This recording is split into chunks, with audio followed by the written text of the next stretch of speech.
Hello everyone, welcome back to another episode of Layton Brothers Mystery Room. Thanks for tuning in. We're just finding out like this crazy one of my crack theories is coming true. Gloria herself orchestrated her own deaths for some reason. Yeah, her not taking the remote control with her on stage didn't make sense. That really didn't make sense to me. So we'll see why this happened. You've really lost the plot now, Precious. Gloria's the victim of this terrible crime, not the perpetrator. Lucy's absolutely right. Thank goodness you're back, Prof. Sorry if I alarmed you. Yes, the remote control we found discarded in the rubbish bin. I believe Miss Blaise threw it away on purpose. What a ludicrous suggestion! Why on earth would she do such a thing? Because Miss Blaise planned all of this right from the start. She was responsible for switching the guns. She knew she was going to be shot dead that day. So she had no use for the remote control. Okay. Glad that got explained. That's just... I don't understand. Why would Gloria orchestrate her own murder, for goodness sake? Yes, what was going through Miss Blaise's mind to make her take such extreme measures? The answer to that is written in a message which you've already seen with your own eyes. She killed herself because he betrayed her? Was she, like, distraught and upset, so she wanted to cause, like, ultimate shame and guilt by, like, framing him for the murder, so he'd, like... But, like, she didn't have to have her own life taken for that. That's too sad. That's too sad. What message? The message that Miss Blaise wrote to you and left for you to find. Lucy, would you care to explain? Oh, that's... Wait, I need a full whoopsie, where did I skip it? I need a full explanation of this. That's too sad. No dumb man, affair-having man is worth ending your own life over. She deserves so much better. You'll pay for betraying me.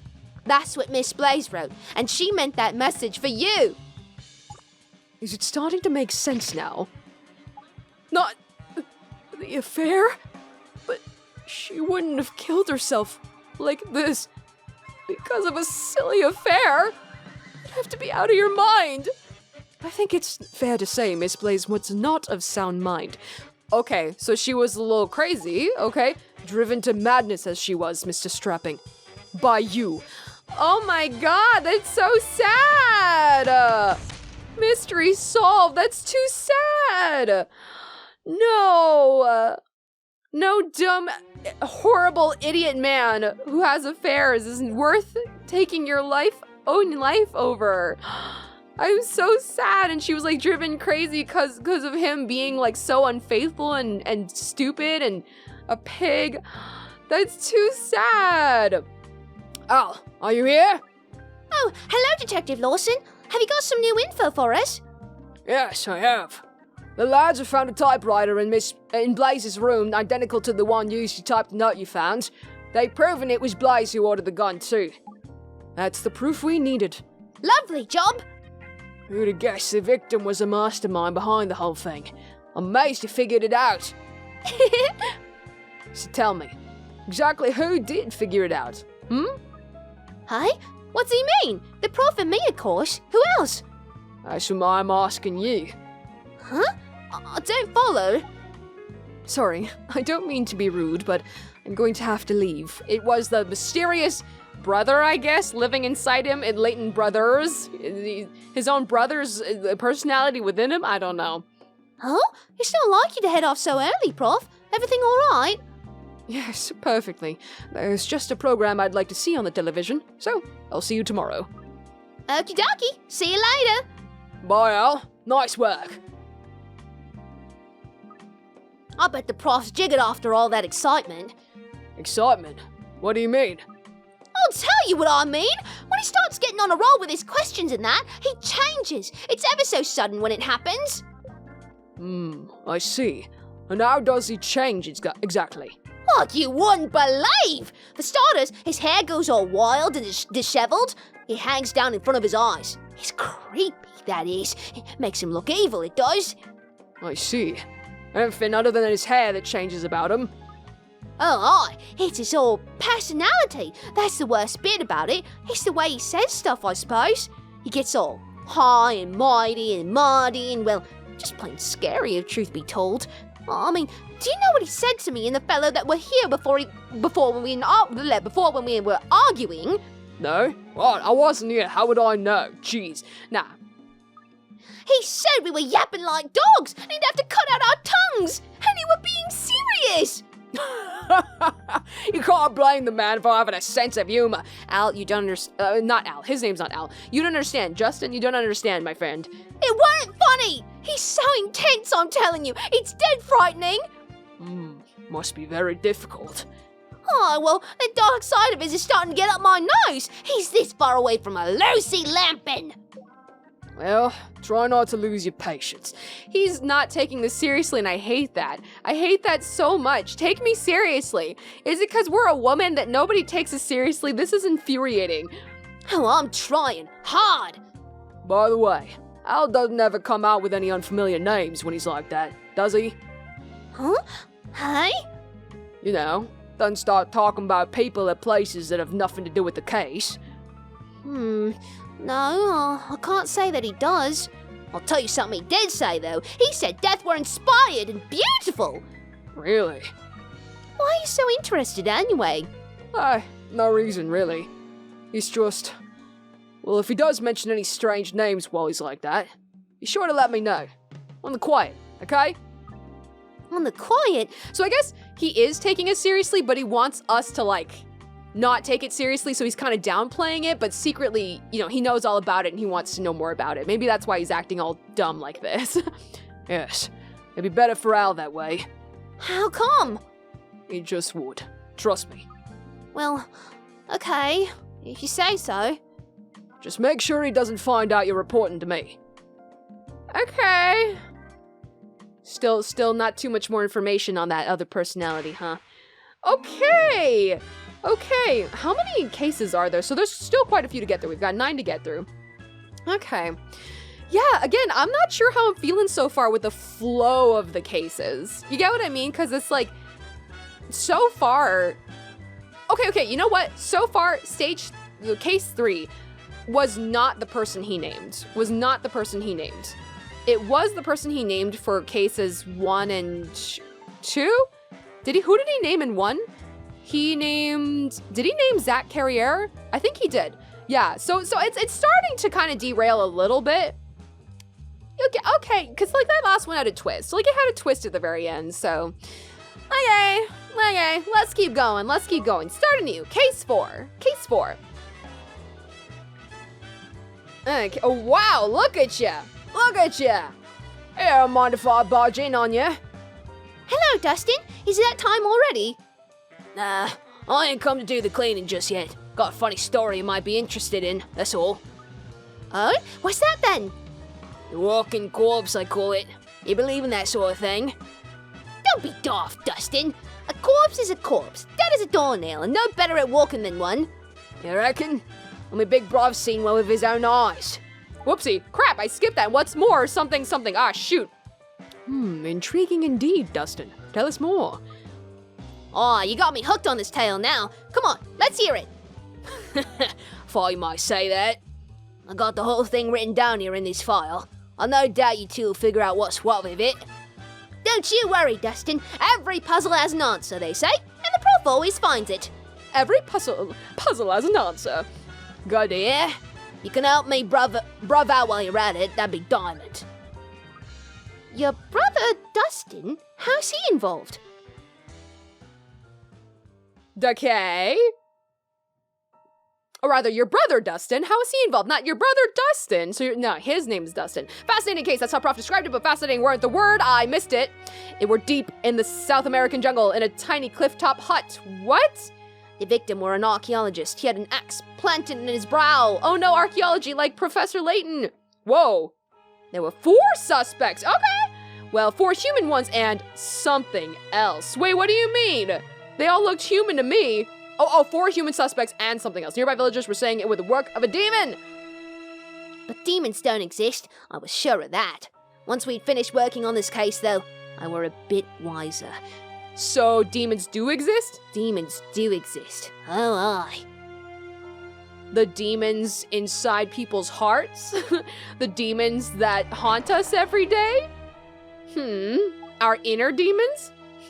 I see. Dustin did a good job of talking us into this one, didn't he? What do you mean? Let me explain the case a bit. A small group of archaeologists were carrying out a dig at an ancient site in the South American jungle. The day after they commenced work, the body of the group's leader, a Dr. Archaeology, kill me, Dr. Archaeology was discovered. Oh my god, archaeology, a major world archaeologist credited with many important finds. However, rumors abound of him taking others' glory and fabricating discoveries. Yeah, there was the whole thing about Dustin. He's a cleaning guy, so of course he's dusting stuff. Anyways. Murder, is it? Well, this is what we know. Ology. Like, so normally when you say oh something, obviously like it's archaeology, but in a name, it's like O'Hare or whatever the hell. So I guess ology, should we say ology? I'll say ology. Let's say ology. It's archaeology. Ology and his crew had made what was thought to be a very significant discovery, a curious stone idol. Hey, what a creepy little chap. Back at their hotel, the team asked the proprietor if he had a safe place where they could store their finds. He recommended a small hut at the top of a nearby cliff. Oh, aye. Cliff tops provide natural defences, don't they?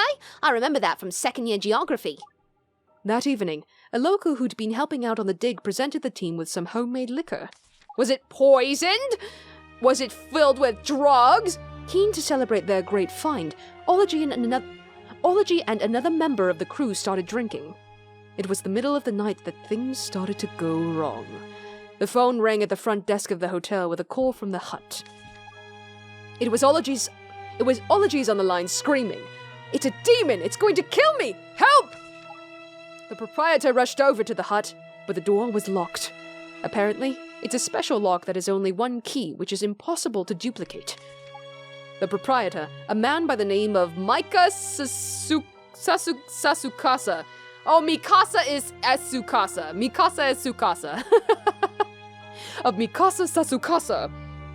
Yeah, I guess that's how they want me to say it. Okay, but the joke is Mikasa is Sukasa. Okay. Mikasa Sasukasa had no choice but to break the door down. He must be a burly fellow then. Yes, but the scene that confronted him inside the hut would have made even the toughest of men wince. What were in there, Prof? Ology's dead body, with the axe that killed him still lodged in his skull. Ooh, that's actually chilling. That's actually a really chilling image. I'm actually getting goosebumps right now. Ooh, that's creepy. I don't like it. Nasty. An even more unbelievable turn of events followed. Whoa, what the heck? Ology's lifeless corpse got up and lunged to attack. Oh my god! Give over! There were 2 witnesses, despite the apparent impossibility of the incident. I've got chills running down my spine now. The ensuing investigation revealed another interesting fact. The stone idol the team had found on the dig had completely vanished from the scene. Apparently, it was possessed by a demon. Come on, Prof, you don't really believe it were the work of a demon, do you? That's what was rumored to be the case among the locals in the area. Don't you think maybe we should leave well alone in this case, Prof? We can't. The local police are detaining one of the archaeologists who was sleeping outside the hut. There you go, you see? It were no demon, it were a human! I knew it! Well, that archaeologist is Dustin's brother. Oh, okay. Hey! What, our Dustin? He dropped off all them papers before? Yes, our Dustin, the cleaner. It looks like the only way to help his brother is to identify the true culprit. In that case, well, let's get stuck in. My thoughts exactly. So, let's consider the possibilities. This is kind of reminding me of a Detective Conan case. I think there was an anime version of it, but the one that I saw was a live action adaptation. I didn't think I would like the live action adaptation, but I actually really liked it. I thought it was a lot of fun, but they adapted something where there was sort of a remote area, a villa, there were like spirits involved and idols and things like that. So anyways, Detective Conan's a good time. There are 4 suspects. The first, as we've already said, is Dustin's brother, Doug Scowers. Okay, like digging and scouring amongst things? I don't know. One of Ology's research students, a research student studying to become an archaeologist. Though ambitious, he dislikes those who chase fame too eagerly. Dustin's brother. On the night of the murder, he and Ology were drinking together, alone. Unfortunately, they got drunk, and now Scowers can't remember what happened. If you weren't Dustin's brother, I'd be more than a little suspicious of that. Well, Lucy, he's still a suspect. We can't rule out the possibility that he's guilty. The next suspect is the owner of the hotel, Mikasa Sasukasa. What a silly little joke. The owner of the only hotel in the vicinity of the site where Ology was digging. Being so remote, the hotel makes little profit. A strong man, but timid. Oh, aye. He's the fellow that recommended they use the hut in the first place, aye? Then we have a local by the name of Chico Carreta. Chico Carreta. What could the joke be there? Chico Carreta. Not sure. Who lives in a village near the site of the dig. A young man well versed in the legends of the site. Works as a guide on account of his English ability. Engaged to be married to Etista? Oh, that's okay. Who's that? He was working with the team as their guide. He's also the person who gave the liquor to Ology and Scowers. That's a bit fishy. Finally, there's Mariana Etista. Married on an Etista. Mariana Etista. I don't know what the joke is there. A hotel employee and friend of Carreta. A young girl from Carreta's village who works at the hotel. Being fluent in English, she taught Carreta. The pair are engaged to be married. She's the one who heard Ology's dying screams over the phone. The last doesn't look much like a murderer, I must say. And that's all of our suspects. There are a number of very peculiar things about this case, but the biggest mystery is how the murder took place. Aye, because when Sasukasa got to the hut, the door was still locked shut from the inside, weren't it? Classic case of locked room mystery. Yes, and the only window in the hut is barred, making it impossible for anyone to get in or out that way. So, where did the killer disappear to then? Where indeed. Those are all the details we have so far. With so little information to go on, I'm sure you'll find it hard to guess who the culprit is. But still, what's your gut feeling, Lucy? Always start with your gut feeling, eh, Prof? Absolutely. Right, well, yeah, I can't say this case doesn't give me the willies, but I'll give it my best bash. Let's start with our, what we usually do, investigating the crime scene. Right, let's see what we can deduce. What a strange case.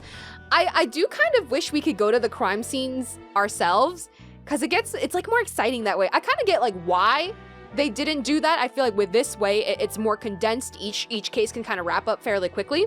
But like if we're able to actually look at it and things can develop along the way, people could try and tamper with it, people could show up, people we could talk to, you know what I mean? Obviously, again, I get why it's a more condensed experience, but I still feel like, especially for this one, oh my god, I would have loved to have been there and been really creeped out. Anyways, do you think you'll be able to look around enough in 5 minutes? Oh, no trouble, Prof. Let's take a look. Let's start. Whoa, okay. Chopping block used by hotel staff to chop firewood. Logs are piled up alongside. Okay, nothing else out here. Let's zoom back out. What's over here? Crates, okay? Various crates. A crate labeled C. The lid has been removed and the contents taken. It's completely empty now. A crate labeled D. The lid remains nailed down firmly and the contents have not been disturbed in any way, and yet somehow it's standing out to us. I see. Okay. Oh, to the window! Covered in iron bars that make entry or exit through the window impossible. The stone idol would have probably just about fit though. Ooh, what a good detail to note. All right, so the stone idol could have been shoved through, however that factors in. So the idol could have disappeared without a trace because if somebody could have shoved it out of there, I guess. A crate labeled A. The lid has been removed, but the contents have not been taken despite being artifacts of considerable value. A crate labeled B. The lid has been removed, but the contents have not been taken. It contains a variety of ancient weapons. That could factor in. Okay. Yes, what's over here? Fishing tackle. Angling equipment designed for catching very large fish. A complete set including rods, lines, and lures. Fishing's pretty fun. I don't know if y'all have ever gotten to try it. You got to fish a long time ago. I had family in Florida, and yeah, my uncle would take me fishing. It was really fun.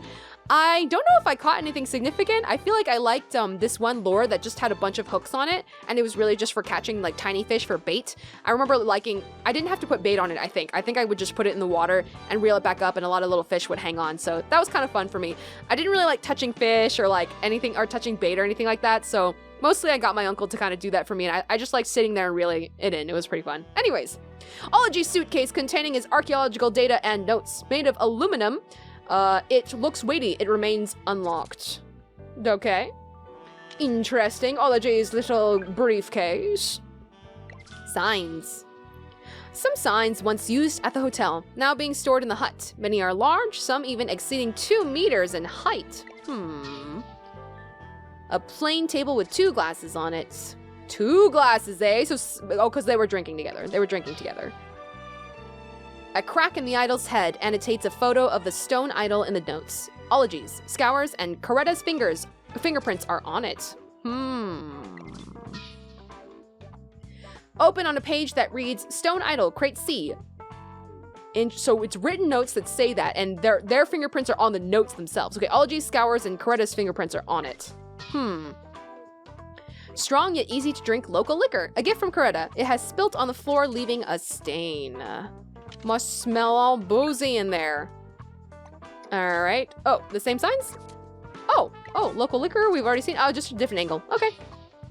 The door. A thick wooden door. Though Sasakasa broke it down, there is no question it was locked at the time. There's evidence that prints were wiped off the knob. Ooh, spooky, suspicious. A metal coat hook affixed to the wall. It is large and sturdily built. Nothing was hanging on it at the time of the incident. A direct connection to the hotel reception. Functional, but old, and the sound quality is poor. Fingerprints appear to have been wiped off of it. Whoa, lots of fingerprint wiping happening here. Very suspicious. Whoa, oh, it's him. Oopsie, I already saw the door, so. Doug Scours. Scours was fast asleep and only woke when roused by a police officer. Alcohol was found in his bloodstream in large quantities. Wow! A small screw made of pure brass. It is covered in mud and very dirty. That's definitely going to be significant. That's definitely going to be. Hinges. Brass hinges affixed to the door and frame on the outside of the hut. One of the screws is missing. Oh, okay, so there it is.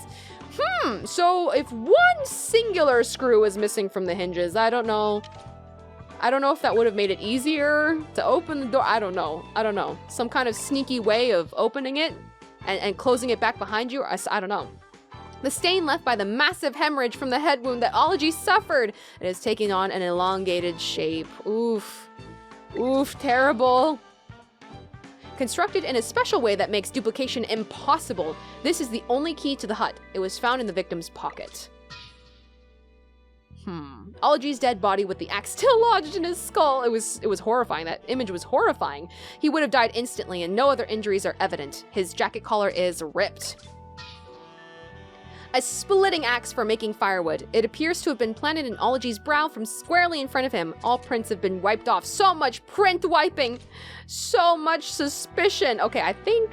Oh, whoa, one tiny little corner. Whoa, okay. Looking all the way up here, huh?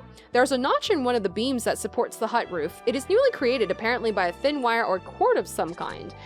Oh, so something was like hanging up here or something? Whoa! They got some kind of pulley system? There's a notch in one of the beams that supports the hut roof. It's newly created, apparently by a thin wire of cord. Huh. So they had some hanging contraption happening over here. Okay. I think that is all of the evidence that we can look at for the crime scene. So I think we're gonna save the statements and our first gut guess in the next episode. Let me go ahead and tap this just to stop the timer. Okay, join me next time. This is a very, very interesting case so far. I have no impression of who it could have been or what really could have happened, but I'm excited to piece it together next time. This is Axis, over and out.